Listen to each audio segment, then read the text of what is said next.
Okay, I gotta hit gutted, otherwise this thing. All right. Okay, have meetings called to order. The only thing we'll do right now is just the minutes of the last meeting. If everybody's had a chance to read them, or if there's any changes, list. Other than that, I look for approval of the meeting minute.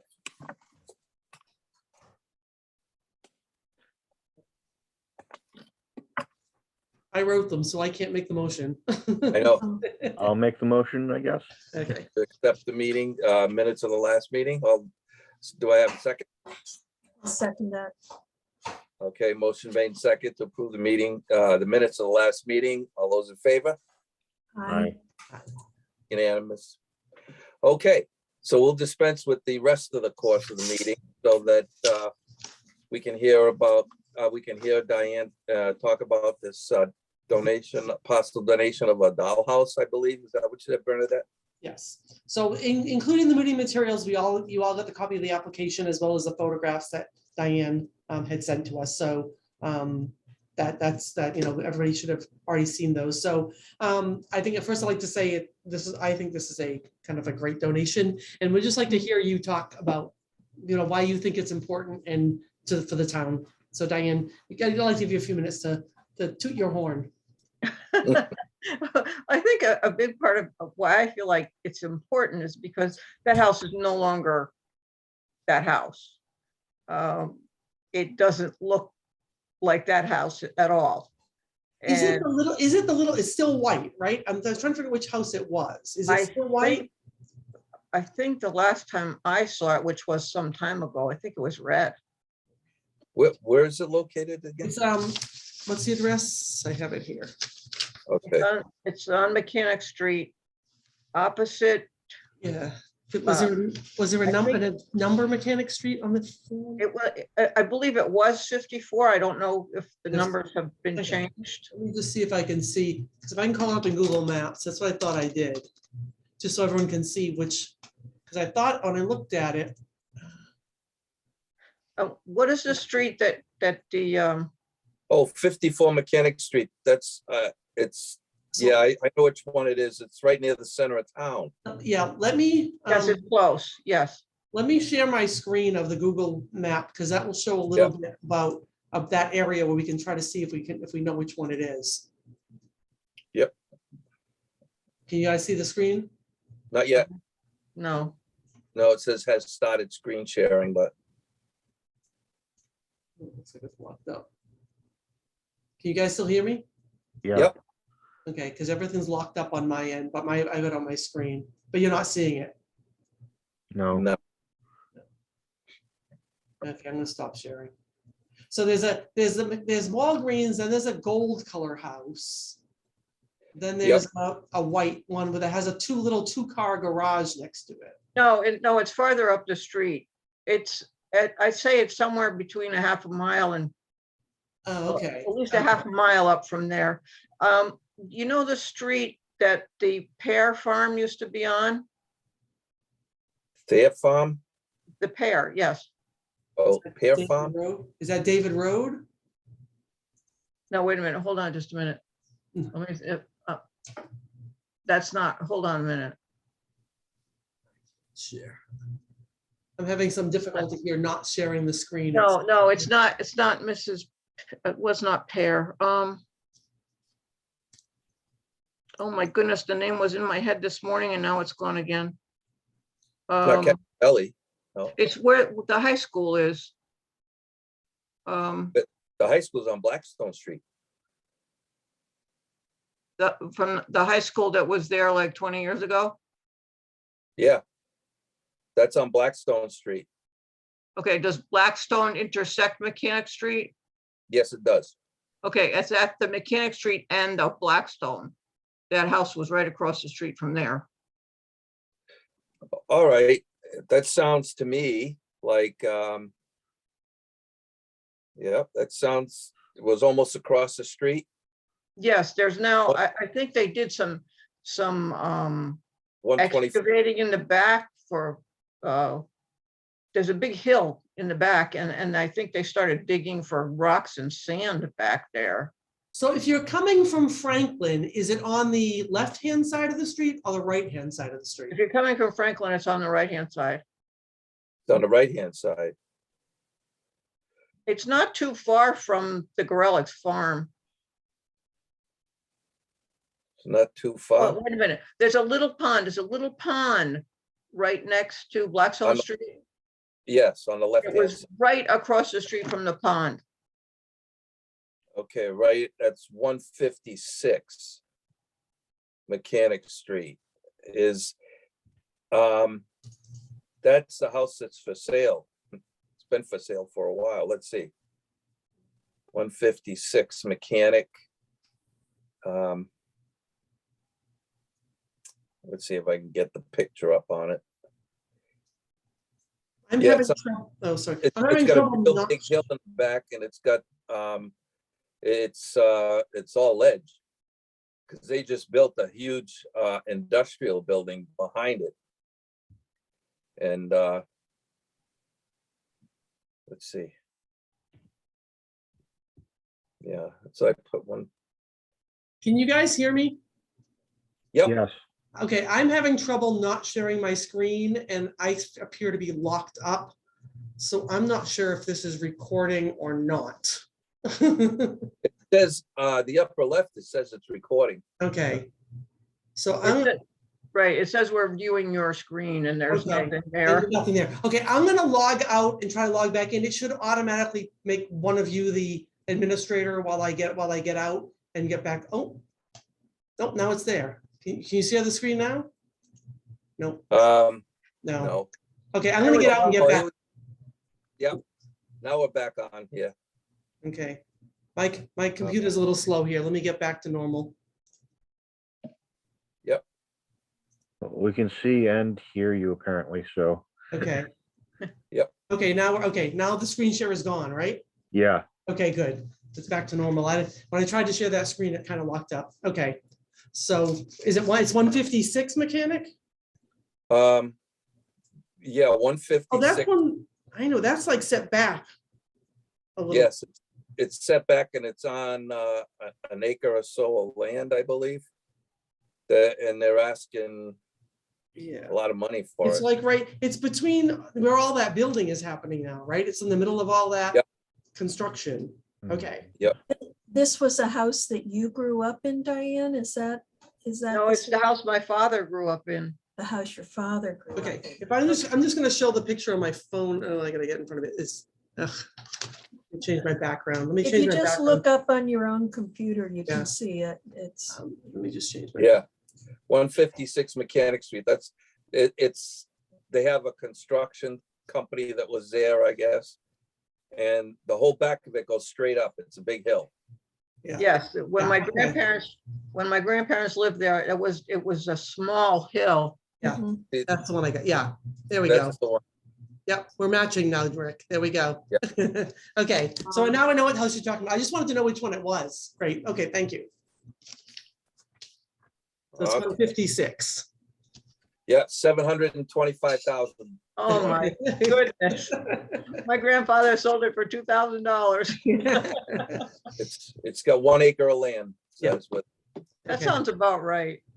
yeah, Yeah. 1 acre of land, it's 725,000, so. And loose that's, change. If you got that's any- because it's all surrounded by commercial land. Now there's all kinds of commercial development all around it now. There So, there wasn't then, there was no Yeah. commercial yeah, then at all. It was very nice. Yeah. It had sort of a circular drive in the front. Yeah, this one, uh, yeah, you know. got quite an area. The guy has a construction company, so he dug out everything on the Yeah. left side. That's Can what we happened. Can we talk about the significance of it? sure. Yeah, yeah. So why don't you tell us, Diane, what you think the significance of the home and your dollhouse would be? I just think it contributes something to the history of the town. My grandfather worked, both grandparents actually worked for a long time for the dairy. And then The relics? or- Gorelick's, yes, Mhm. and even after they moved, they lived on the farm, and then after they moved from the farm, they moved into this house, and their boys were I think, young teenagers when they moved in there. And both my father and his brother are war veterans. Well, they're veterans from Bellingham. My father was in World War II and Korea. And my uncle, Alcide Bruno, was, I think he might have been during the Korean time. He was in the Air Force. My father was in the Navy. There are actually pictures of both of them in the dollhouse. And their names are on your memorial. Nice. And they all three of their boys went to school at Bellingham High, as did my mother. She was a Wilson. So I just think, I built the house because I had such amazing memories of that house. And I wanted to preserve those memories. Unfortunately, the younger generations, I mean, my children have a few memories of that, but they were also young when my grandparents sold the house. So you And, built the dollhouse after knowing that your grandparents were selling it, or after it was sold, as a way of preserving your memories of it? I actually built it after my grandparents were gone. Okay, Um, so you built it from pictures and things, or? from pictures, from my memory. My father and my uncle both helped me with dimensions Okay. and, some of the memories, but most of those memories of what it looks like came from me. And what about the furniture? Is there any furniture in the dollhouse? Yes, it's completely furnished, and the furniture is very, very similar to what was there, and so is the wallpaper. I have a few photographs that will show you Mhm. the wallpaper and some of the furniture. And did you So it's you very built the close. furniture as well? No, actually, I was actually able to find furniture, miniature furniture that was very similar. Nice. Mhm. Oh, not many people would take on a project like that.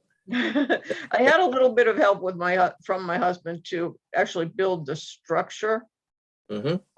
But I'd say 75% of it it's just me. And Wow. why are you letting go of it now? Well, unfortunately, I'm at an age where I have to start downsizing, and my children are not in places where they have enough room for it. And other than my children, unfortunately, their children, of course, have no memory of it. And they, unfortunately, after a generation or two, it doesn't mean anything to the next generation. And it means so much to me. Mhm. And I Mhm. just thought, because it's Bellingham and it has that connection to Bellingham, that you would like to have it there. Mhm. Thank you. Mhm. Definitely, yeah. I Thank think you. our kind of offline informal discussions have been, this is the type of thing we're looking for our Yeah. museum. I mean, the size of it is a little not concerning, but we have a very small building, so my thing is, I think, I think when we first get it, we can guarantee that it will be on display for a certain amount of time, but I don't know how long we could continue to make that promise. And I think that's something that any donor would need to know. Obviously, I think we would I don't think we'd ever get rid of it, but it might not be on display. And if we were, that's something you're taking on by making this offer of the donation. Mhm. But it wouldn't be, in other words, if it wasn't on display, we're in a process right now of really giving the museum a physical, because there's a lot of stuff in there that does no ties to Bellingham. So we're going to make more room. But we were talking about that when we do reopen, we wanted to put displays out and then rotate them. So Mhm. it would probably be rotated. And then we do have a basement it's dehumidified and whatnot down there. And now we're going to have central air upstairs. So the weather won't get at it, so we probably will put it downstairs if we rotate it off display and then bring it out again, further down the road, so people can see it again, because we've got stuff downstairs now that hasn't seen the light of day, I don't think, in a long time. So we, But you could, it is, yeah, it's not tiny, but it is, it's not one where the sides open. You look at it down from the top, so you could put it up against the wall.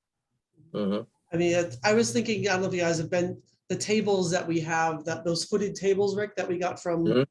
you know, just displaying it on it's like a cafe table, you know, Yeah. that it could be somewhere. Yeah, I mean, we definitely have enough space to keep it, because it was 36 by 24 or something was the measurement, I think. Approximately, Yeah, yes. I think that's what it said. So that's, you know, it'll fit on a table of some sort. It's Oh, not, yeah. it's Well. not so big that it can't fit. So I don't think that's a concern. I think our, right now, my concern is that if we do accept it, we can't take it until we're ready to place it in the museum till we finish our organization, which that we can talk off, you know, afterwards about. But I guess, does anyone have any other questions for Diane, or do we just want to go to a vote on this, or where are we? I know myself, it does have connection to Bellingham, and I'm definitely interested in it. Anybody else? Okay, I think So we I- should go for a vote. okay, right, okay, You know, we've talked about it informally right. as well, so. So I'm willing to make a motion that we accept the donation of the Mechanic Street home from Diane Slopak. And I will Seconded. second that. Oh. Okay, vote. motion made and seconded. Yeah. All those in favor, say aye. Aye. All those opposed? Ayes have it. It's unanimous. Thank you Thank very you. much. I'm very pleased that it's going somewhere where people will really appreciate it. Yeah, and like I said, after the first of the year, I'm gonna be there a lot more than I've been before. So, My guesstimate is we're ready to accept it by spring, say March or Yeah. April, the latest. So That's we not have, a problem. yeah, so we have your contact information. We'll be in touch. And the other thing I think we do, when we let you know, we're gonna have some kind of grand opening of the museum. So when we do that, we probably want to let you know, because you might want to come, you know, it might be a second trip up, but if you could deliver it one time and then a month or so later, come back for our grand opening, it'd be great to have, you know, that you could talk to people about it, what it is. That would be fun. We would love to, I think that would be a. It's not that far for me. It's Yeah. maybe an hour and a half. Okay, So it's yeah. not too bad. oh, Okay. that's good. Well, And- thank you so much for reaching out to us. Yeah, thank you. Thank you Well, very thank much. you. You want to check your grandfather's house, you said, right? Yes. Yeah. If you want to check your grandfather's house, go to realtor.com and put Bellingham, Mass in there. And look for 156 Mechanic Street, and they got 11 pictures Yeah. or so. So they do have some inside pictures, outside pictures. Yeah. So Okay. you'll get to see what 725,000 will buy you. My father is still alive. Unfortunately, he's in memory care, but he would be flabbergasted to know how much the house is worth now. It looks like there's still some wallpaper in the picture I'm seeing, which Yeah. is I'll not have to check it out. common, which is not common this day to have wallpaper still in people's, yeah. Oh, and then there's an addition on the back that looks like that looks not. They did add an addition in the Yeah. back because it was a small house. Yeah. It's amazing how many people they could fit in there on a holiday. Yeah. Really amazing. Yeah. I can imagine. A lot of memories. Hmm. Well, Yeah, and sadly, a lot of the historic homes in Bellingham are going by the wayside because Was this? we don't have the clout to It was stop it was it. built in 1820, so it is a really old home. It says built in 1820. So that's yeah. So it's not a and I think they may have bought it in the I think probably sometime in the 30s. Wow. yeah. So it definitely isn't it's, you know, it's 200 years old. So it's I'm not sure a title search would have, you know, Yeah. would find that information. that was just the real estate listing says it was built in 1920, you know, so 1820. So that's just a 200-year-old home. There aren't that many of those left in Bellingham, frankly. So Mhm. And my grandfather was a carpenter, so he made a lot of improvements to that house when he bought it. Yeah. Including Wow. a bathroom. indoor plumbing, a wonderful thing. Mhm. Yeah, indoor plumbing, no outhouse. That's good. When it works. Yeah. Yeah. Well, thank you very much, and I'll let you get to your meeting. Okay. All right, thank you. Thank you so much, and I look forward to hearing from you. Yeah, so if you don't hear from me by late February, early March, reach out, Diane, drop me an email, okay? We'll do that, okay. Okay, great. Thank you. Thanks. Bye-bye. Okay. All right. Want to go to, we'll continue with the regular course of the meeting. First on the list for old business would be the renovation update. And I don't have anything more to give you. What Gary was supposed to, we were supposed to be doing the service and hooking up the air conditioning right around Thanksgiving, and that never happened. I never heard from him. So, you know, I don't want to pester him to the point where he says, the hell with it, I don't want to do it, you know? Hopefully But- I'll see him in the next couple of days for something for the library, so I will, because I have a couple, we did some work here last week, so he's got to drop, usually drops off the bill, so when he drops off the bill, I'll reach out to him and find out what the status is. Is so. this a private contractor that's doing? No, he's the work for town's us? electrician. He's the town's, he's a private, it's Gary Amott. He's a private electrician, but he has the town contract to do electrical. Okay. So he does all the electrical work for the town.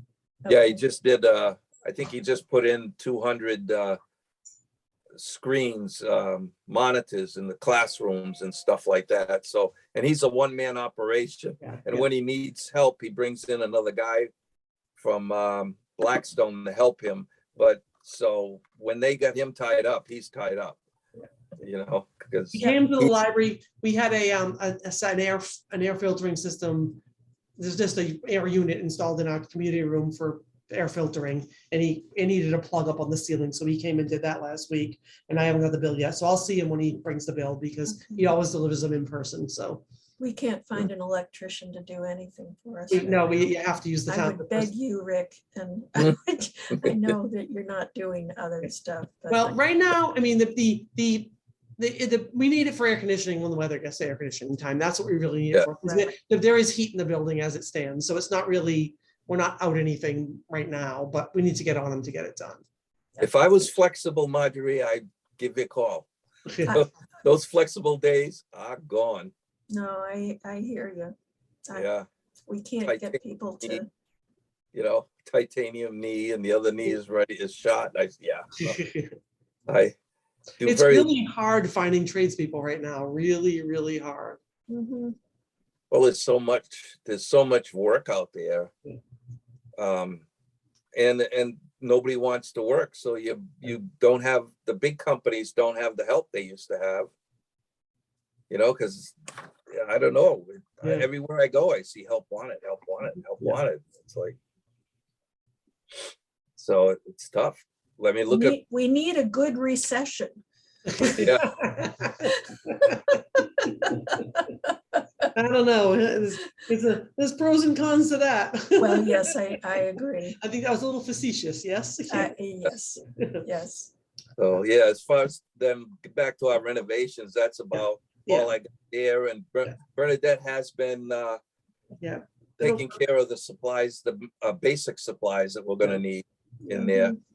Well, she Um, and I were able to be there the other week, Yeah. and I will come back and, Yeah, I think the supplies we ordered are in, the plastic sheet protectors and the new binders. We're gonna redo the Crimfield Commons binders, because some of them have holes punched in them. So and then we found other copies that don't have hole punch in them. So we're gonna put them in plastic sheet protectors to have good copies of all of the Crimfield Commons. So that's something that Marjorie can easily do for us. So I don't know how much I'm gonna get there between now and New Year, but after the holidays, like I said, I'm planning on at least Saturday mornings being there in January and February, so we can kind of try to bang off some time to get a lot of this stuff done. Yeah. You and I need to coordinate with Ron to get the stuff from Domino's swapped in and out that we want. And yeah, I can get that long bench and get that put up over the, it would probably be good to get that done sooner rather than later, because if the snow flies and there's tons of snow, it'll make it harder to get that stuff. You know, you'll be able to just walk it across the parking lot. You'll have to put it in a truck and drive it around. So, Yeah. 10 feet will be hanging off, yeah. 5 feet off the back of the truck. So we might want to try to reach out to Ron. If I see him, or if you can reach out to him. Yeah. Okay, I because can I think probably get them, hopefully if I can get them this week, because next week things will get crazy and Right, yeah, You if know, you can reach out to probably him, and he might need to coordinate with Dennis and Parks guys to get more manpower to lift these things and, because I want to get the I want to get the big things that are in the museum that we know we're not going to keep there, the washing machine, the Mhm. safe, and the crib, those things out of the way, so we can bring in the sleigh and the Yep, and the bench. So that would be a Yep. priority. Yep. I haven't heard from Steve, but we've been working on the uniform section, so him and I will work on getting that organized. mhm, The computers are both working and connected to the printer, so now if we're there, we can actually print documents, print signs, Mhm. print whatever we need to print, which will be helpful. I'll need a tutorial. Okay, we'll do that. You know, I saw the Um, computer there and Yeah, and I'm going, yeah, well, I still need a tutorial to make sure, yeah, because my plan is to be there a couple days a week after the first of the year in the mornings. and I can probably meet you one day a week in the morning too, and then Yeah, we see who can make it on Saturdays, and then try to really get some. yeah, some spend a few progress. hours there, Yeah. you know, 8 hours a week or whatever, Yeah. just, and then find out what needs to be done and just be there and do it, Right. you know, because I want to start moving forward as far as getting things set up and Yeah. having it look like a museum, Yeah. you know, because all the boxes, I know Bernadette, you know where everything, what's in those boxes, I have no clue. Yeah, So, right. it's- That's the first thing Marjorie did is we went through, there was a whole box of old Creamfield comments that were duplicate copies. And we went through and we put everything in a box to be recycled that is more than the third copy. We kept 3 good copies of each one. And these are going back to the 70s, you know, and there weren't many, the 70s didn't have many duplicates, but when we got No. to the 90s and the 2000s and the 2010s, there were a lot. I mean, sometimes nearly maybe dozens, if not hundreds of duplicates of certain issues. So they're just all over. And there's a bunch downstairs too, the ones that are on the shelves downstairs. So we're going to bring those up and do the same thing, go through, and we're just going to declutter, because there's a ton of shelf space in the basement taken up by back copies of the Creamfield comments. And if we have 3 copies of each, I think that should be sufficient. You mean that was just the first box? Yeah, there's plastic tubs that are probably 6 inches that are filled, and those are labeled by year. So those should Okay. be a little more organized to go through. We just have to open them to see if we already have 3 good ones of the one Yep. that's there, and then the whole thing can be dumped once we know. Great. But I think having the binders ready to put them in will make it a lot easier, because then you can just start from the beginning and know Yep. which ones you're attending to. And then we'll have a bunch of space free, and they're in the section where the marker, the uniforms and the mile marker are. So then we'll have a bunch of empty shelves there that we can use to put other things on for storage once we get rid of the duplicates of the Okay. Crimson comments. Great. So that's kind of that's Yeah, that. well, If I remember correctly, in those buckets, there should be like, I think 15 copies of each Crimpville or something like that. Yeah. I mean, I could be wrong about the number, but is there any reason to keep that many of them, do you guys think? yeah, I mean, I don't remember other than just record keeping, but Yeah. My goal, which I said in my report, would be there is a scanning service through the Boston Public Library that probably for free we could get them scanned and be on archive.org, which is the Internet Archive, and then they'd be up online for everybody to see all of them. So and when you send stuff to them, they actually give it back to you. We did the town yearbooks were done, the library collection of the yearbooks was sent to them. All the Bellingham yearbooks are now digitized. They're on archive.org. They don't even have to take the books apart to do them. They sent them back to us in the same condition they were in. They had them for like 4 or 5 months, but it all comes back. So that I think would be a good thing. I already have a request into them to do the annual reports, the town annual reports, which getting those digitized. But basically you put your name on a list and then they contact you when your time, your slot comes up. It's free, which is great. It's just, and I'm sure they must be really behind because of COVID. Because I think we put in the request for the annual reports before COVID and we haven't heard anything yet. So I'm sure that has slowed them down significantly. But that would be a goal, is we could just take 1 copy out, give them 1 copy to get them all digitized, and then you have them preserved as PDFs for, and they're on a Internet Archive is a national, well, it's on the internet. It's a national platform where anybody could see any of them. So if someone Googled anything that was searchable in it, they might come up with in the Internet Archive. So it's a really good place to get historical documents. mhm. Sounds good. Sounds good to me. Might as well hit the budget update while we're, Yep, so we got $1,000 donation from Dan Ranieri in memory of Ernie Taft, so that's kind of great. Oh, yeah, Steve's coming in now. I don't know how long he's been there. I just saw him. there he is.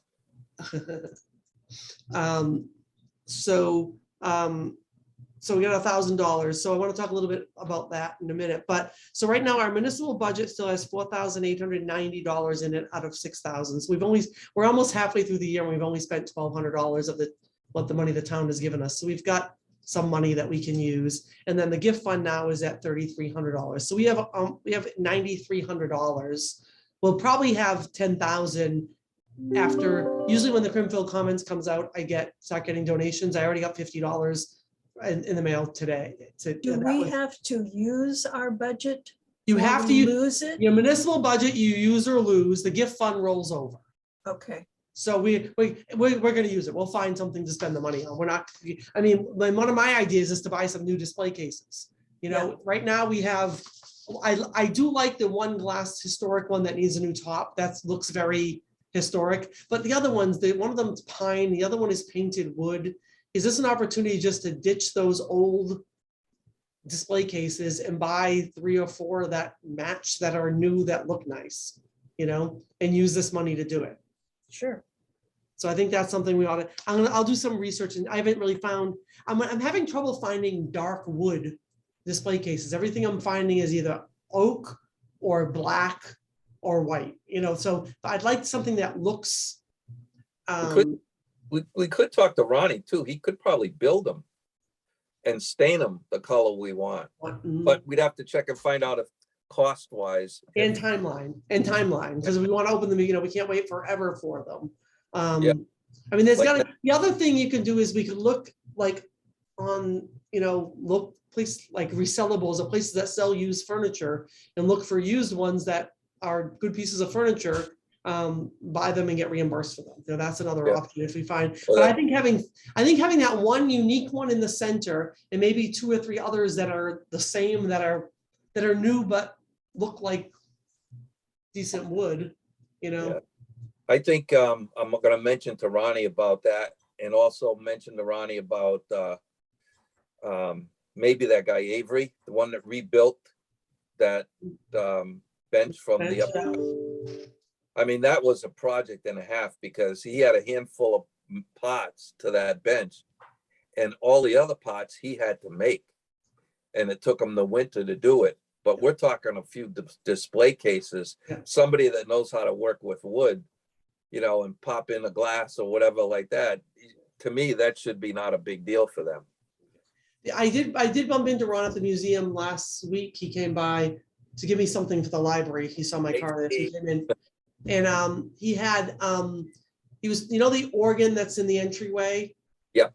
He's gonna take that and give that to that guy, because that guy wants to fix that. Mostly because his wife, not mostly, but his wife wants to play the pipe organ, because it's a pump organ. Yep. So he said he's gonna take that. The guy wants to fix the wood on that and bring it back. They'll fix it and bring it back. I think that makes a great little thing in the entryway, just to put our guest book on. And it's, you know, it's keeping it, but not, because it was owned by the Yerka family, which it's an old Bellingham name, Alphonse Yerka. So I think that's worth keeping. It makes a nice little piece of furniture in the entryway, and he's gonna fix it up. So that's good. Yeah. Yeah, that's good. Hello, So- Steve. I'm glad you could get here. Hey, Steve, I mean, your mic's off, but yeah. Sorry, I'm late. That's okay. So we did Diane's first, because we wanted her to not have to stay on for the whole meeting. So we did vote to keep accept the dollhouse, and we'll notify her when we're ready for it to be delivered. Excellent. Okay. Yep. And it's 156 Mechanic Street was the house. We finally zoomed in and It was built in 1820. The house was built in 1820, so it definitely has. And her grandfather did all the work, a lot of work on it in the 1930s. Yeah, they all worked at Gorelick Farms, I guess. Yeah. Well, he worked at Gorelick Farms. Oh, good. Some of that was in the write-up, right? Yeah. Yeah, so, So I guess what I can look to see what kind of display cases, we're discussing purchasing new display cases because we have all this money in our budget that we have $4,890 in the budget plus $3,300 in the gift fund. So I'm thinking if we keep that one big display case that is the nice wood with the carving and replace the one that's made out of pine and the one that's painted wood and get a couple of new ones that look brand new would be, I think it'd be a good use of the money that's in our budget that we have. Do we need to vote on that? I think I won't do it. What I'll probably propose, I'll come back with a proposal. I don't think we do that quickly. Maybe I'll try to have something by the January meeting so we can order it and Yeah. make a decision. Because I'd want to agree on how much money we want to spend and what they look like. And I think that's enough that we should have a couple people involved at Oh, least. So, and I'll get a hold of Franklin Glass and have them meet me at the museum, because I'm sure they're gonna want to come and see it before they give a price to Mhm. swap it right, out. yeah, the glass, get the glass, the top glass replaced on that. Yeah. to make it look, because the sides aren't it's the top is scratched. The top looks, It's got a The sides are broken pretty good. corner that's yeah, dangerous. yeah, yeah, those corners need to have something put on them so people, or they'd be, yeah. So I think that will be a good, and that will be hundreds of dollars, I'm sure, for a piece of plate glass to cover that. It's Yeah. not gonna be inexpensive. Yeah, no, probably a couple $100 or whatever, something. Yeah. But, yeah, I'll get on that too. And, I guess the next thing we got here is, unless somebody else is the fall and winter Crimfield comments. I gotta tell you guys right off the bat, right from the beginning, that was an awesome Crimfield comments.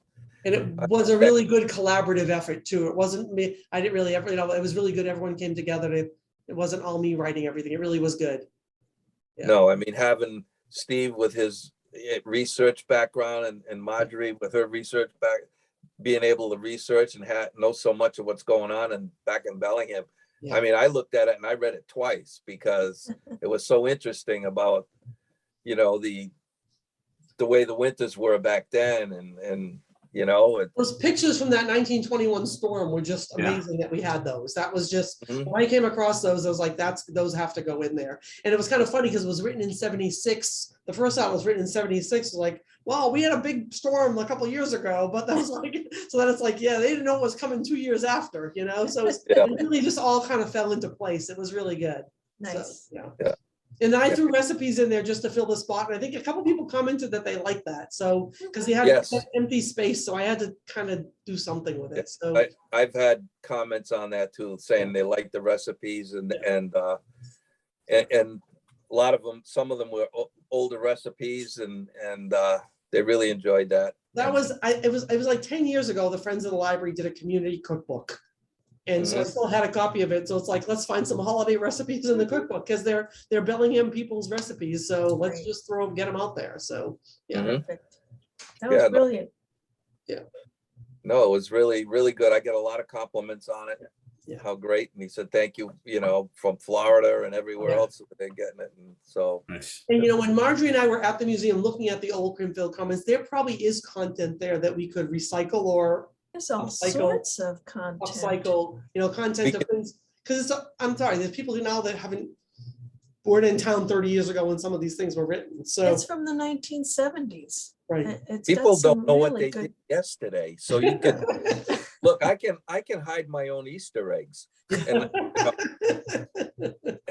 not know where they are. So Right. people aren't going to remember. So if you recycle it, Yeah. something that you haven't been out in a few years, I mean, it's, Yeah.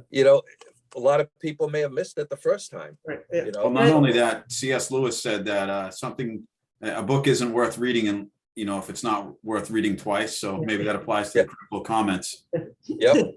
Well, I think a lot of it too is I think we're doing more outreach now than they ever did. So there might be people that, the only people that were seeing the Crimfield comments, people that were picking them up at the senior center or that subscribed. I think having them online now, we're reaching a wider audience. I mean, I think I want to say how many, the Facebook posts, how many people, let me just go to how many people actually saw that. Whether they actually read the whole thing or not is another thing, but how many people actually looked, where is this story? It was in the thousands.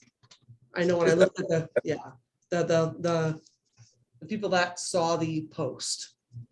Yeah, there's a lot of people that moved away that still have their hut in Bellingham. Yeah, 1,271 is the reach of the post. So that's 1,200 people saw that post. Now, how much of it they read, that's a different thing, but I don't think they were reaching 1,200 people before. Well done. Yeah, No, and 100, that's- well, I said 141 people engaged with it. That means they clicked on the link. 141 people opened that. So I think we are reaching more and more people. And I think it was what I was talking before about people sending contributions for the museum or comments. I think as you see, I got a check for $25 for the Crimfield comments and 25 as a donation based on this issue. So I think as people see good content, we might get some financial support too.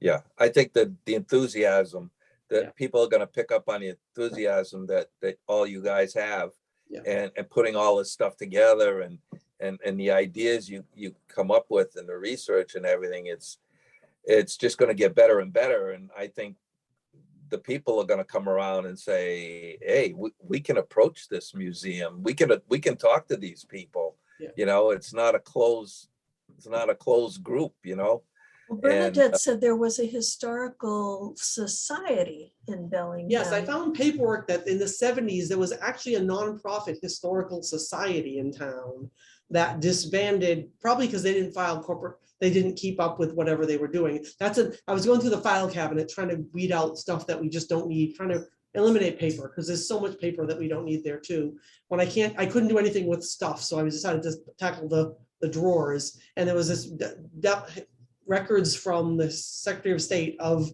a nonprofit that existed at some point in the 70s and I looked it up online, it disbanded. And it probably disbanded because no one kept up with it, So I mean, that's how you really raise money, is having a nonprofit affiliated with it, It's also where you get volunteers to help staff a museum. Yeah.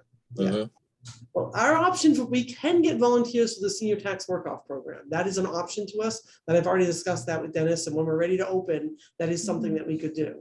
Staff it with senior tax work-off people. So But that's going to need training and also Yeah. supervision on our part. I think to some degree, right. I think as someone, I don't know if someone have to be there with them all the time. I think someone has to open and close when they're there probably. And then I think they learn what they learn, and if they don't know the answer, they write down the question, and just like a phone call or an email, they bring it back to us and we contact the person that needs to know the information. Or we recommend if someone's doing research that they do it by appointment, so we know someone's there that can help more than a volunteer, navigate around there so they're not, so they know where to look. I mean, the one thing I showed Rick and Marjorie, there was a book that the commission did before. It was like a tour guide of the museum, what was in there. And I think that would be a great thing to do something like that. So if someone comes to visit, they can say, what the things, the collections that are going to stay out all the time. You can describe what the things are. So they have like a walking tour or a little map to help them go through and that, descriptions of what they're seeing. So that your volunteers aren't answering like that many questions about things, We could also have an FAQ on our, do we have a website ourselves? Yep. Yeah, So- it's a part of the town's website. Yep. That could be a place that we can, whether it's a static page or part of that page is just frequently asked questions. And you can always refer people to the website for frequently asked questions. And then if they have more, they can let us know. And then and you could actually develop those frequently asked questions by what people come to the museum and talk about. Exactly. Once we get, we do here with reference questions, we've started, we write down what people are asking. So we look for patterns. So that could be something the volunteers could do, is when you get questions, write down what it is. So we're aware of the type of information the volunteers need to know. Right. Sorry to switch gears. I wanted to ask before I forgot, is there anything we need to do? I don't know if we have ever established a spending limit or anything like that, but we had talked about buying the digital maps. In one case, we got a price on that map that you showed me, Bernadette. I went back and forth with the guy and they were offering it to us it was like $50 or $60 for a digital copy. With the idea that we're not publishing it or anything like that, that we're using it for research. Could we print it out to you to this for display or if we wanted to? In the museum, I'm sure, yeah. Yeah. Basically, what he doesn't want us like having a digital, like using it on a web page or Right, yeah, right, allowing people to download it. right, yeah. Mm. Right, because then he loses his ability to sell them, which makes sense, right? Mhm. There are, you and I, Steve, saw though, there's a thing of maps in the, remember that? When we were going through in the basement, there's a bunch of maps there that a lot of them they're poorly folded, they're damaged, they're whatever. There are specific maps that I was looking for high resolution copies of, and actually the one that you had directed me to Yeah. was one of them. It was the 1858 Bellingham map, which was done by a surveyor, and it's topographically accurate. There's another similar one from 1838. But actually there were significant changes between 38 and 58 with railroads and who lives where. And I get a lot of questions like that, like on the phone, like when I answer the phone questions, people they're asking me about a specific house or. Mm. So do you want to approve buying? I mean, we could as a group agree on a spending limit for anyone in the commission to spend up to $100 on something between meetings that we thought was I don't know. That's up. We could definitely do that. And it just for ease of things, it makes sense that I buy the stuff because I'm in the town's reimbursement thing with the credit card stuff. It's a nightmare to get reimbursed without things. So I guess if two of us agree, if they bring it through me, if $100 spending limit, so anyone on the commission could say, I want to buy this thing. It comes through me. I agree it needs to be purchased. Then I purchase it, and then I get reimbursed for it based on what you guys want. Or do we want to wait between meetings to purchase things? I mean, small money, I don't think it really matters. I think giving us all the ability. $100 is a reasonable amount to cap off. We just need 2 approvals or whatever. Right. And then, anything over that, definitely bring it to a town meeting. Bring it to a meeting. So $100 per individual in between meetings with Right. 2 voting members approving. Right. And then, and that sounds reasonable. And if it didn't work out, if we were suddenly spending $500 every time, then we could roll it back. Well, I think if it's my credit card, I would know. It's like, well, we already have 3 requests this month, so why don't we hang off till we can discuss it at the meeting or something? I think giving the discretion, we could have 3 people involved. We can't have 4 people involved in that decision because that's a quorum. So we could say it could be the requester and 2 members approve. Mm. I Sounds think 2 members cumbersome. is sufficient for now. I think it's fine. Unless we Yeah. have a problem, and then our maximum risk is $500 in between 2 meetings, right? And Right. I wouldn't lose any sleep if that did happen. Right. Okay, so I will make a motion that we approve each member of the commission to spend up to $100 between meetings as long as is it approved by a second member. I'll second that. Hey, motion is made and seconded. All those in favor? Aye. Okay, now I gotta write this down because I don't know the minutes. Yeah. Approve Unanimous. Now we're moving. Now we'll move to that. any member to spend up to $100 with the approval of a second member. So while we're here, shall we, because I don't know how many maps are available from that individual, Mhm. can we say, while we have a quorum here, that we will approve $150 between now and the next meeting for the purchase of digital maps? I make a motion to approve up to 150 for digital maps. Seconded. Okay. So- Motion is made and seconded to approve $150 for digital maps. All those in favor? Aye. Okay. All those opposed? Ayes have it. It's unanimous. So as far as the Crimfield comments go, we mailed 90 out. There were 90 print subscribers.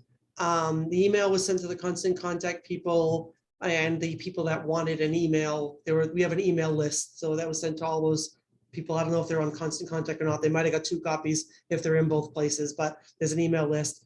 And then I printed 50 copies for Town Hall, the Senior Center, and the library. And then I have 10 to bring to the museum. Because I think initially when we reopen, we're going to need some copies at the museum for people to, we set 3 aside that we store, and then we have some for people to to take. And I think I have like 10 or 15 of each of the last couple. So once we open, there'll be some back issues, available for people to take, which will be great, I think, for a grand opening if there's a few different copies there. And I know all 50 at the library went last time. I don't know about the senior center. Town hall, I put 2 downstairs and 2 upstairs because there's 2 entrances to town hall. The upstairs ones were all gone. The downstairs ones were more than half of them were still there. So this time I put more upstairs and less downstairs. So hopefully they'll but that means they're moving. I mean, that means that almost the 200 that we are printing are being distributed, but I think in the past, a lot of them were being printed and never really found a home. So I think this is good that we're getting it. And if we decide to print more, if things get more popular, we can always just choose to print more. But I think the 250 we're doing now is sufficient. if it's okay, I would like to drop off maybe 15 or 20 at St. Brendan's, because the Donahues, I think, were the ones leaving them there. Okay. But I know myself personally, I used to grab one on the way out when they showed up. Okay. So. Okay. Yeah. I'll get like 20 of them, Steve. Yeah, that should be more than enough. Okay. I think. I mean, if you wanted to give me 10 as a bellwether, then see how it goes. Okay, and see if they're how long. Yeah. Okay. Well, I'll give you 20. Put 10 out and see how they go, and then keep. Yeah. Because then you can bring the other. We can bring the other 10 back to the museum for an extra supply if the 10 there don't go. So I'll print 20 for you. Okay, great. Okay. Yeah, and I mean, they used to distribute them at a lot of different locations, but we have no idea whether they moved in those places or not. And no one has contacted us and say, gee, we're not getting the Crimfield Commons anymore. So, I don't know if they moved at those places or not. Gee, we're not getting the Crimfield Commons anymore at St. Brendan's. That's right. I think that's it. If we got those Brendan's- comments, exactly. Brendan's asked. Exactly. If people were looking for them, I think we could, distribute them in other. Make it But available. Right, we can make them available other places, but I think they were printing 2,500 each time last time that. Wow. And Yeah. there was a list of places to distribute them, and I still have it somewhere, but it was. Bank, Stores, Yeah, everything. I forget. Yeah, what they were. everywhere. like. There was a little- whole bunch going to the schools for some reason, and unless they're doing some kind of project on local history or I don't know what, I mean, maybe having a few in the teacher staff lounges might be okay, but I don't know that has I any. never leg. saw them ever come home with my kids. Yeah. It's been a long time. I don't know. I've been a history nerd all my life. I used to pick it up. I don't know where I got them, but I used to pick them up even when I was in high school. So. Yeah. Mm. But I have no problem producing more. That's not a problem. It's just, I want them used. I don't want them just to be set in a recycle bin 6 months later, 3 months later, or 4 months later. So, Good. so the only is, so we sent Rick, have you heard from Tony Corey at all? No, did you send? We did send the letter. We did send the letter to him. And we actually I don't know if he just found out or if I've been reminded, but not only was that house the first library, it was the first post office in town too. Yeah. Yeah, I found the thing in the town common, Yeah, that one of the pedestals that Yeah. have the pictures on it. yeah. I found I don't know, I will show you the. Yeah. not able That to- house is getting demolished? Is that what I'm hearing? Well, Well- it's rumor is they might be applying for a demolition permit. And it's not rumor. Rick heard it from Tony's son. I heard it from Johnny Corey. Yeah. I think what eventually, Yeah, he didn't put a timeline on it. What they planned on doing is taking out, I think, the town pizza and where the house is all the way up to the lot line and bring it down, and make it so there'll be like a little plaza type setup in there. I don't know, but to extend it. But one of the pedestals, this is not a very good picture. One of the pedestals in the town common as you walk around has got the house there, and it mentions that it's was the first post office and also the Mhm. first library. I forgot it was the post office. I don't know if I forgot or if I didn't know, but it is. Then I looked in this, the 1969, this book here actually has it as the post office too. the first post office known was in the home now owned by Emerson Eldridge opposite the First Baptist Church. It was later relocated to the Thayer store. So I thought it was in the Thayer store, but originally it was in that building too. So that is a Yeah. historic building. So That, yeah, um, in 1823, Yeah. the house served as Bellingham's first post office. Yeah. With the appointment of Wright Curtis as the town's first postmaster. In 1894, the house became the town's first library under the direction of Sarah Tufts Rock. Sarah Rockwood. I know my library history. Yep. And that's why it was called I had it in the thing that was submitted to the Macris called it the Rockwood House. That's what it was known as when Okay. it was submitted to Macris. Was Yeah. Yeah. Yeah, this thing says the Eldridge House. He's Yeah. got it written on it as the Yeah. Eldridge. Right. 1920, it says that's when the Yeah. picture was taken. Well, that was Cappy Eldridge. Yeah. and Right, Yeah. He was well known in the Yeah. community. Yeah. Yeah. So Yeah. basically, we sent a letter requesting access to at least take some photos or, to document as it is now. But you haven't heard from him, so. No. We will get a notification if he files for the demolition permit, or because that's something that I don't know, the planning board right now is, the town planner, we don't have a town planner right now. Jim Kupfer has left the town no. employment. Yeah, Really? he moved to the Cape. Oh, So he's, so right now they don't, but there's still a town, but I assume we would still be notified. And I mentioned it to Dennis, so he knows we want to know what's going on. So if they do apply for a demolition permit, I think then we really make the phone call to say, hey, we need to get in there before that happens. As it stands today, there is no legal requirement. There was no Just legal, FYI. for us to be able to go in there, no. No, for us to be notified. To be notified, no legal requirement, okay. I think, well, we've been getting those notifications. Those Yeah. are for renovations though, right? Those were, Well, the notifications that we've been getting are just the goodwill of, right, I stink at names, the zoning guy. zoning, right. Yeah, it was Jim Kupfer, wasn't it? Was it? Was it Jim? I don't know. Yeah. I can look back and see who. I'm so off with names and faces. I met him over at the Curly House. Yes, that was Jim Kupfer, Okay, yes, Hmm. who's no longer working for the town. well, then we So- probably won't get any. Yeah, notification then. so I think, It was just his goodwill. yeah, okay. Mhm. So I'll make sure Dennis knows that we need to find out who would know if the permit is applied for, and that we want to know if and when it happens. So we Yeah, can. that's Tim Arcadi, the building inspector. Yeah. Everything will go through the building office for demolition. It Everything. would go through Tim, okay, so I can talk to Tim when I see him. Ask for us to be notified, but I mean, if he hasn't called you when he got the letter, he's probably not going to, we're probably gonna have to do. No, when I talked to him, it was basically I think it was in the first stages of thought.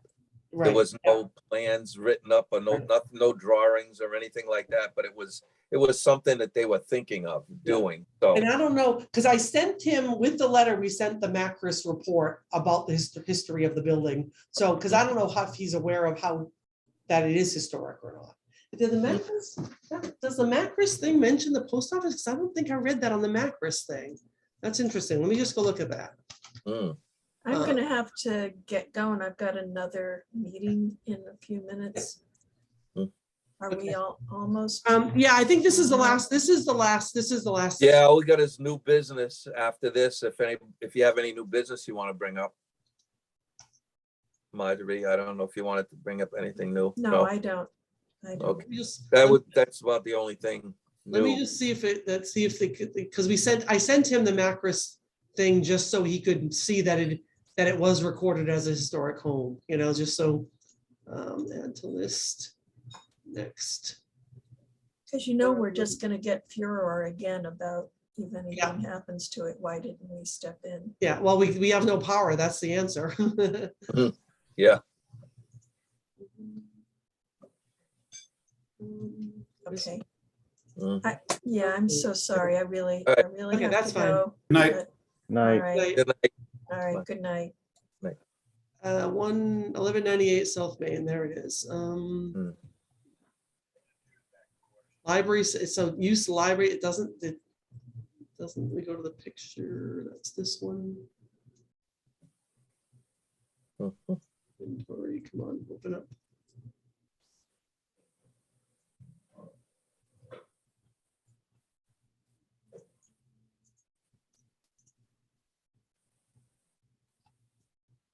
Residents. That'd be an interesting guy to look. Huh? No, all it says is library. It doesn't say anything about it being the post office on the thing that was submitted in 1999. So that's something I guess we really need to verify. I don't know where that information came from. I don't know if it's verifiable or not, but I we don't know, can maybe figure we that could out. even somehow look up who this guy Wright Curtis. He might, I Yeah, don't think town resident. It was the first postmaster in town.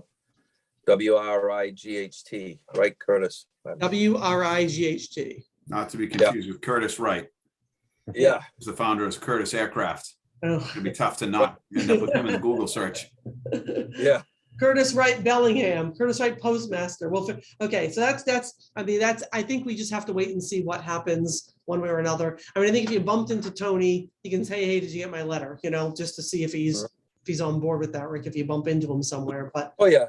I don't think there's any, you know, Oh, I don't think we there'll have be a problem. limited, we have no power. All we can do is try to document what we can document while it's there. So, Document while it's there, and I don't think we'll have any problem with them because they're very good people. yeah, And right, yeah. understand that stuff, and he's very into the town, if you've noticed in the past, so Yeah. he, And I think sending him that it was historic, if he didn't know that, it might open his eyes. I don't know. It depends on if he knew it or not.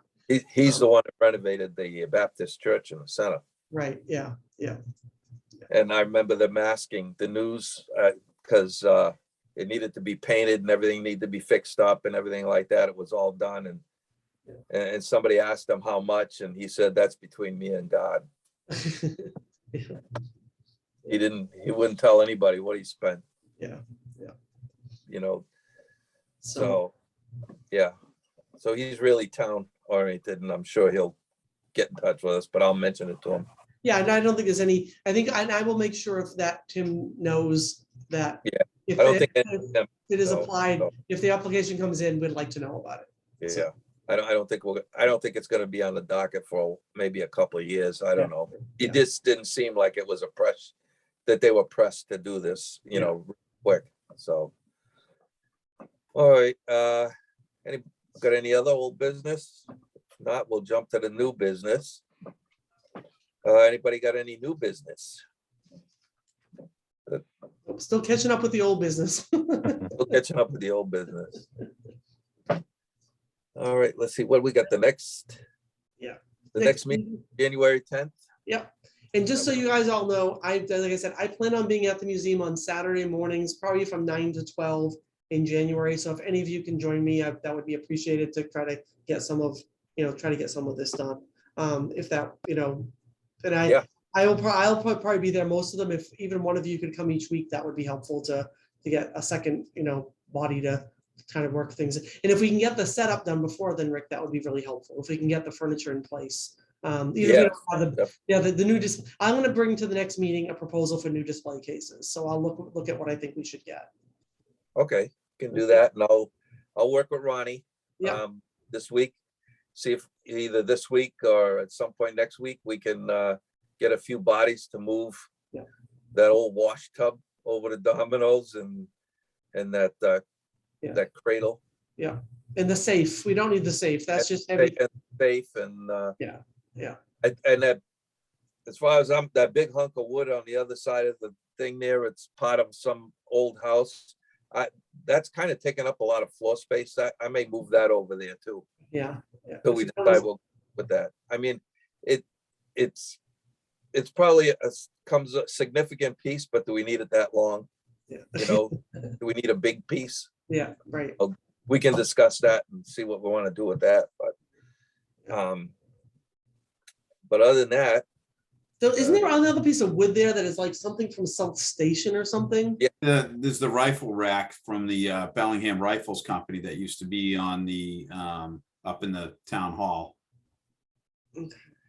That's what I'm thinking. I'm thinking. I of a haven't wall. seen it since Okay. everything got moved, though. Okay. Before everything got moved, you know, where, like right when you walked in past the sleigh, there was those shelves. Yep. There was a piece of wood up there. It kind of looked like that other big giant one. It had like sort of diagonal cuts in it. Okay. And Mhm. presumably that was for mounting the rifles. And there was a Oh. little note card there that said that it was from the I think there are 2 pieces of wood there. There are 2 pieces of random, Yeah, like, it might still yeah. be in that corner. I don't Yeah. know. okay. I don't know. I mean, if it's a rifle rack, if we could put it on the wall and mount something else to it for display, that's a good, that would be a good use of the space. We get it mounted on the wall and I don't know what you could, I don't know, hang hats from it or something in the military area. I don't know. I'm just thinking, trying to think of, find a good use to make it practical as well as display. So. Yeah, I do have a somewhat vague but interesting description of the Bellingham Rifles responding during whatever it was. I always mix it up. It's the Door War, or I think it was the Door War.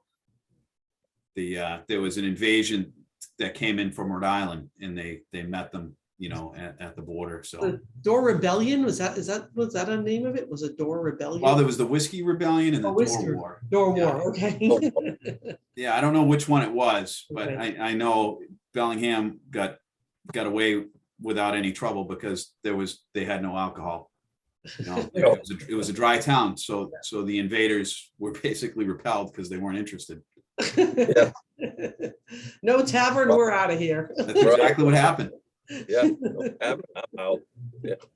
But the rifle company went out there, and one of the descriptions is they like were marching around, and they had some kind of big feathered thing, on their hats. So Jeez. Yeah, now they can invade the borders down along Rhode Island. There's plenty of drinking spots down there. they just got to pass through us to get to Millis to get to the marijuana, right? The dispensary. Yeah. Oh, you Or- get that in Blackstone now too. You don't even have to go that Oh, far. look at that. You don't even have to come here. Yeah, or I go to Williams Way. They're growing it right. Franklin too. There's a dispensary in Franklin now too. They're Yeah, I heard everywhere. about that. Everywhere. Yeah, there's one right on the Bellingham line, right after the medical building on 140. Oh, yeah. There's a dispensary there now. They're everywhere.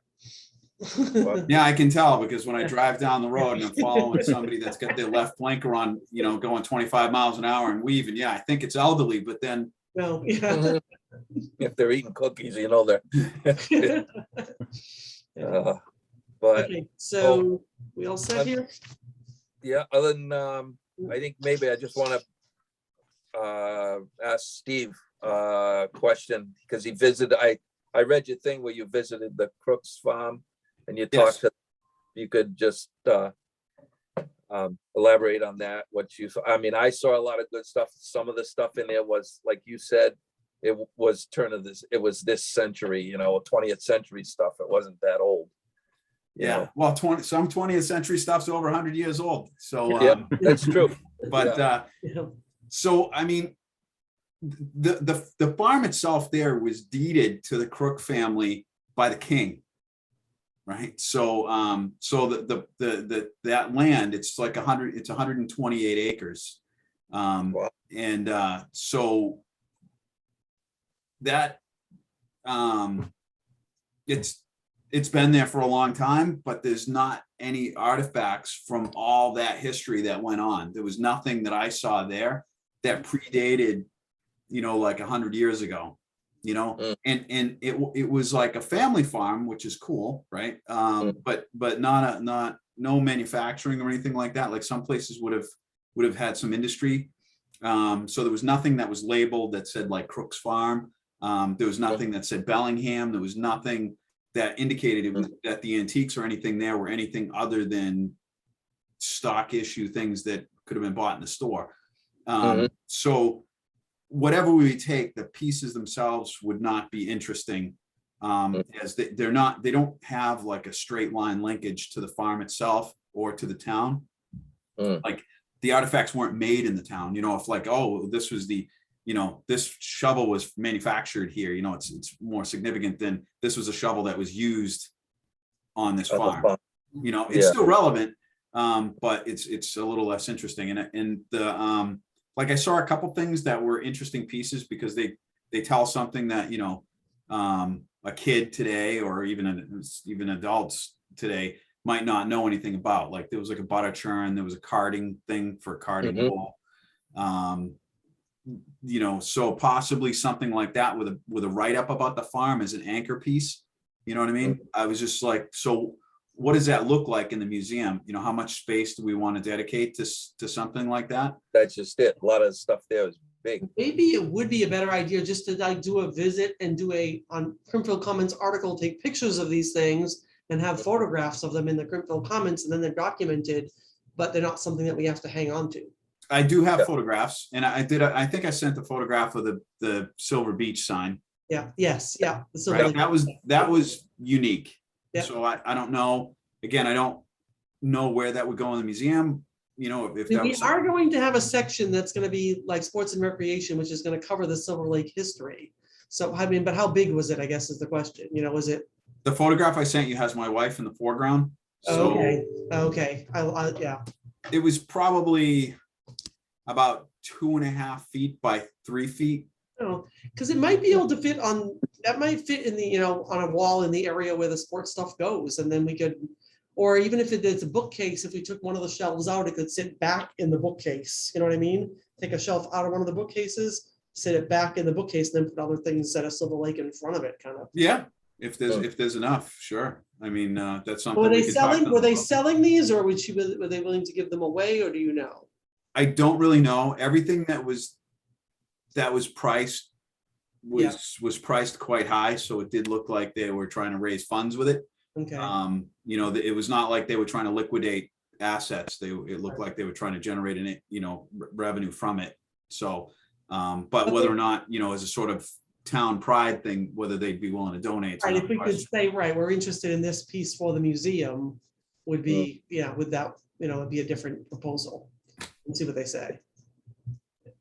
Yeah, because I know that out in front there's that stone that came from, I remember Marcy telling me that's where it came from, or Marcy's sister. Right in front of the museum, there's a stone that was used by the Indians to grind corn and stuff like that. There's a special name for that stone. I forget the name of it now. Is it a grinding stone? It was like a rock that was used to grind, was used to crush stuff, and it's like hollowed out in the middle from all the grinding. There's one of those on Maple Street too. Like it's someone actually made it on site because it's attached to a rock that's, There- yeah, it's massive. And I called the geologist and talked to him about it. And he said that, you know, he had me, you know, tell him where it was. And he said the water table there is too high, too low for it to have formed naturally. Which this goes counter to information that we were publishing in the museum before that said that there was no long-term human habitation before 1719. It was basically before the colonists moved in, there was no long-term habitation there. It was only people passing through, but I don't think you're passing through if, I'm not an expert on native culture, but I don't think you have, you know, grinding stones unless you have a cornfield nearby or some grain or something Settlement. you're grinding. Yeah, because she said it was found, that stone was found near the railroad tracks there where the walking trail is now. On that end of the Crook's property, right near where the hill was, it was found there in the corner somewhere, so. They it might did have- not show me that or Okay. mention it. Mhm. But I would, you know, if you It's want. me not to there read anyway, that- it's on the museum property, it's not there anymore, the museum. No, it's not there. It's Oh. right, Not the it's right in museum. front of the museum, Yeah. right? I don't know if it's on the left side or the I right think it's side on of the the right, I stairs. think it's on the right of the stairs. Right side of the stairs. Yeah. There's a stone there and they got it in the ground, they put it in the ground and everything, but you can see where it was worn out and stuff. And he said that came from the back end of the Crook's property, and they had a whole thing. Marcy had said she knew exactly that was like from the Indians or something like that. I said, oh. So I So just so you verify guys it. know, the library has another account at 6:30. Someone needs to use our account, so we need, Oh. we have like Okay. five or so more minutes. We really should, so I can get the other meeting set up, okay? So in the meantime, between this meeting and the next meeting, did you want me to reach back to them and ask them if they were willing to part with the sign? Let And me- did you guys want to review the photograph to make sure it's something you want to try Yeah, to acquire? I guess would like dimensions of it, if they, if, I mean, maybe if from the picture we can get a good, because I would like to see how it would fit in the space that I'm thinking of before we, choose to, so let me measure the space and I'll get back to you on the size of the space, Steve. How's that sound? And then we can see if we think it will fit. Okay. Okay. Good. And then All right. what about, asking if they're willing to part with some farming implement, to be an anchor for some kind of a story about the Crook Farm, because Yeah. it is an interesting bit that it makes a slice right through, and then, so there was that, and then there was sort of Marcia Crooks herself, again, no artifacts. And they gave me, hints about stories. But I need something sort of in writing or something detailed. Like they said, she was a feminist activist, throughout the 1960s. And she was part of, and I don't know what her actual involvement was, but She worked at Title IX and Yeah, with Title IX, she was at Bridgewater State. I think she was teaching it. She was a high school gym teacher. And also something with Bridgewater State that was working on getting Title IX, so girls had equality in sports in schools. She Yeah, definitely she was had something to do with that, with sports and yeah. and her obituary has some detail about that, which I don't have to verify it, but her obituary has some detail about her work with, women in sports, which is that's a story to tell. yeah. If someone in certainly town is. if someone in town was instrumental in working with a committee for Title IX, that's historic. Mm. But like I said, they only gave me sort of vague details, and I couldn't figure out where to plug in to get more information. You know what I mean? Mm. Sort of my expertise is more in like hunting and pecking through probate records and that sort of thing. I don't. Marjorie might be a good person to talk to them about that personal story stuff, because that's her wheelhouse. Yeah, I just looked up Marcia Crooks's obit, and it says here Marcia held multiple Mass Interscholastic Athletic Association positions and preserved it, and it says here preserved in getting the organization to reorganize girls basketball, girls sports, and sponsor girls state and sectional basketball tournaments. Yeah, she said she served in various capacities in Bridgewater Alumni Association and was an inductee to both the Bridgewater State University Athletics Hall of Fame and the New Agenda Northeast Hall of Fame. I didn't We'd know. have to research what those things are, I think, to know more about what. Yeah. But yeah, her legacy that leaves is in Massachusetts in women's sports. So she did a lot with women's sports, I guess, back then. Yeah. So, all righty. Does anybody got anything else? Nothing here. Nothing here. All right, then we can entertain a motion if somebody wants to make a motion to adjourn. I'll make Motion the to motion. adjourn. Oop, I'll second to adjourn. All right. Franco and Steve, okay. Great. Motion made second to adjourn. All those in Great. favor? Aye. All right. See you next month or before. So happy holidays, everybody. You too. Yes. Have a great Christmas. Happy holidays. Okay. We'll Merry see you Christmas, happy January. holidays and all that. Yeah. Be well. January 10th, 5 o'clock. Take care. Bye. All right. Bye-bye.